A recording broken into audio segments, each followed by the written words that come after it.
The following is a creative exercise in world-building geography, not adherent to the standards of realism imposed by modern science. This advice is given to fantasy world builders or other types of world builders that don't want to focus on realism, but instead on interesting content and internal consistency.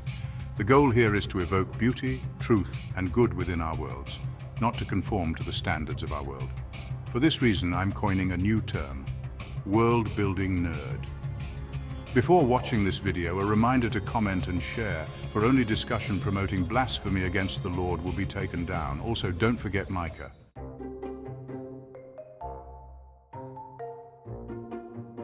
Now, what do I mean by a world-building nerd? A world-building nerd is someone who is overly obsessed with realism to the point of not really focusing on anything else. These worlds are plausible, but there's no actual reason to be there. In fact, you wouldn't want to live there. These nerds often use their obsession with realism to judge world builders who are not obsessed with a commitment to realism.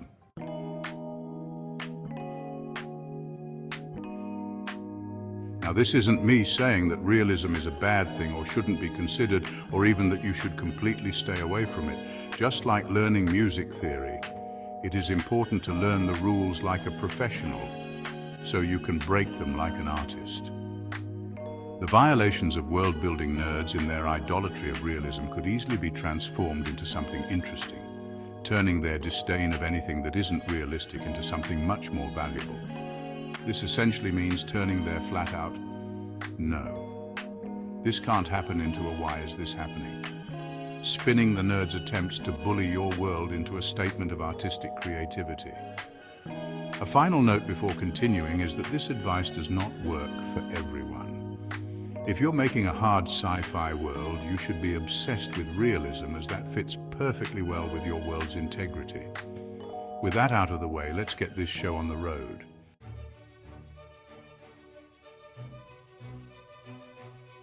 The continent of Eurasia is the largest continent in the world, home to the Empire of Iskandarov, whose name comes from the ancient saints of timeless antiquity. Its capital city, Athenulis, lies within the heart of the diverging rivers of Valior and Tekurav, bringing fertile ground throughout the immense Iskintar River Valley. Here one can see the best of imperial culture, as composers from all continents are led to create grand symphonies of cultural victory and grandeur. It is because of this that Iskantarov's culture is widely respected throughout the world and viewed as a symbol of divine light.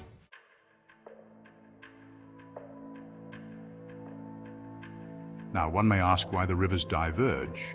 This goes back to the ancient days. Long ago, before the advancement of civilization, the river Tekurav flowed rapidly, establishing a powerful civilization along its banks, while the peoples of Valior remained in a brutal desert with extremely cold winters. The might of Valior grew proud, with its warriors conquering the civilization of Tekurav and attempting to destroy it. Constant pillages, raids, and other barbarian attacks befell these people, as they constantly lost everything to those who attacked them for the purpose of mere survival.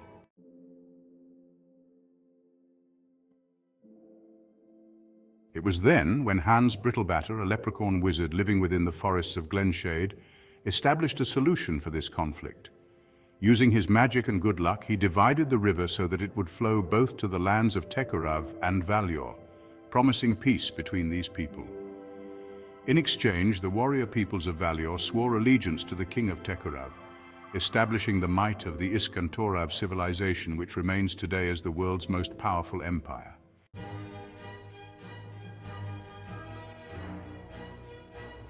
With their conversion to monotheism and worship of God guaranteed, this empire expanded throughout the continent of Eurasia, now with additional provinces and loyal peoples.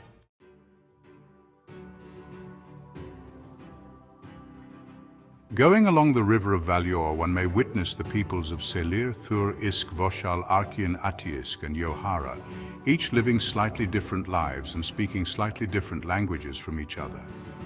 Whereas the Selir and Thur peoples may understand what each other are saying, the Selir and Yohara peoples are incredibly different in all aspects of society. Through this river, we witness the transition of a more arid grassland to a lush forest before the river flows north into a cold prairie. With its mild summers and harsh winters, the grasslands north of Yohara are known for their mystique and inhospitality. Even the empire of Iskantora, known for its great might, took 200 years to conquer these lands.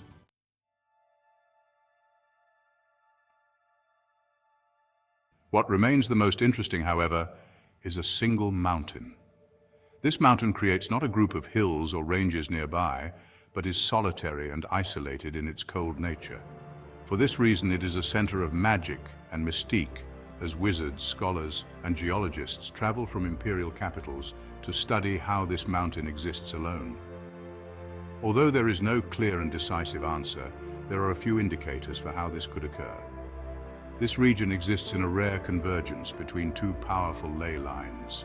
Such convergence strengthens magic and anomalies within this region. Because of this, it is deemed off-limits for everyone within the empire, except those who have gained rank within holy orders.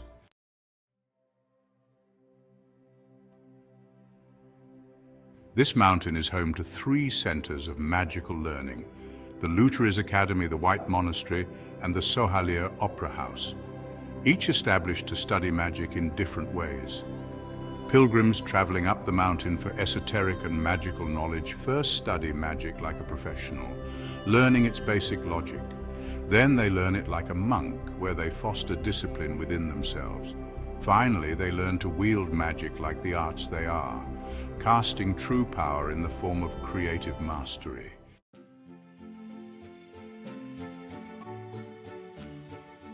For this reason, learning magic is like learning chess. First, the board becomes an experiment, where almost everything is possible. Then it becomes a tactical board, where certain strategies tend to dominate. However, those who are truly creative thinkers that have mastered the rules and logic of magic truly bring it back to what it is meant to be: eternal freedom.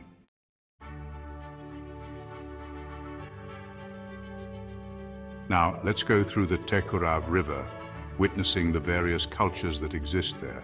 The people along the lands of Tekurav are far more homogenized, a testament to the empire's works in spreading civilization. Grand and imperial cities, such as that of Qiangluo, Xiong, and Avshatra, remain symbols of the great peoples of the Far East that have once ruled here.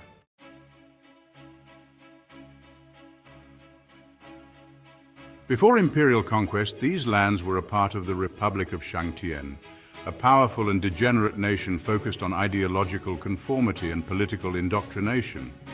The empire's wars with Shangtian were long-lasting and a test for both nations, with the great Shangtinese general Ling Xiang nearly crushing the empire with his powerful legion of vampires. For this reason, the empire was harsh in its conquests, salting the earth and creating vast deserts surrounding the territory in a brutal act of ancient warfare. The native peoples fled or assimilated, and beyond the sites of ancient ruins and desolated temples, there are very few elements of Shangtinese culture here today.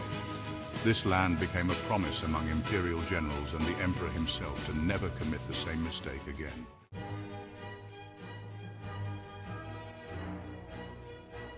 The empire's mission today is to be a redeemer, not a destroyer, of pagan cultures and barbarian peoples. When one witnesses these cities, he learns exactly why the empire is no longer the harsh center of militarism it once was.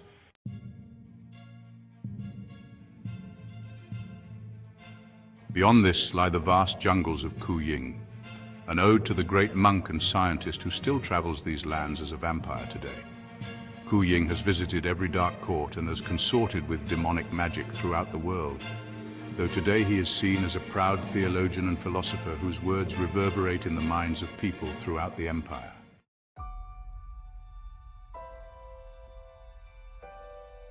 Although people don't know what he truly is, he has secretly undertaken efforts to cure his vampirism and seek redemption in the eyes of the Lord, though this would require a vast travel throughout the lands of Aihara, Saluniko, Uton, Vayahal, and Iyama.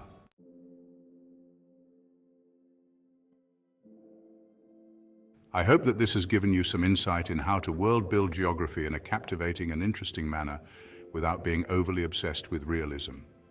Be an artist, not a nerd, and don't forget, the Lord is the divine source of creation. He who is beyond all, the honored, blessed, and great, most beautiful, most powerful, most wise, and most loving. Amen.